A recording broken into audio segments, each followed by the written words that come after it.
Okay folks, I'm back with the XYZ INVT inverter, 2500 watt.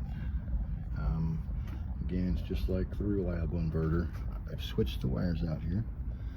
See, I've now put the red on the neutral slot and the black to the hot. What that does now is that creates this here as your hot. Black is now the hot, no longer the neutral as their directions. You got a ground, you have a neutral now. The red is now your neutral. You can see the outlet is corrected because we don't longer have that open ground. I ran a jumper between the ground and the neutral bus. So again, we're reading normal as it should.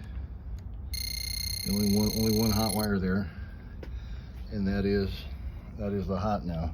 We rotated out into this hot position, the hot peg on the PC board, black wire. So the black wire is now hot, and the red is neutral. And you see that it's not buzzing. It's no longer cross feeding through this outlet. See that red is in the correct location now for neutral. It's neutral for the outlet there. And you just have to remember now, you just paint this red one white and you're good. Got hot, ground, neutral. This now can be hooked up. I've got the jumper to correct the outlet for the open ground. You can now hook that bus up into a panel and do a safe earth ground on this unit, and it should not be shorting out. I mean,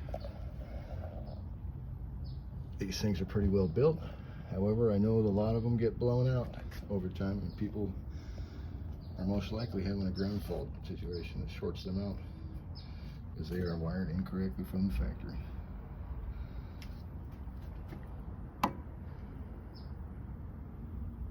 Neutral, hot.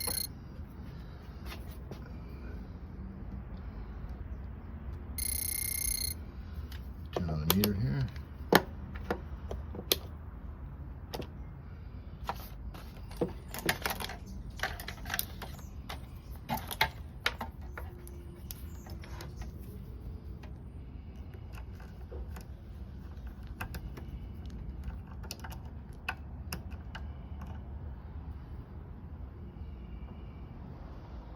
Like 22 volts.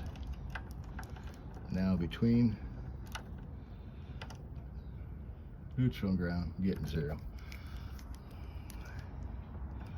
Because we have these jumpered, now your ground and hot, you're getting 120 volts, 122 volts.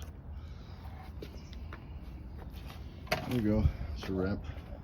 Oh, and by the way, I did find, after doing this, got 0.34, 0.35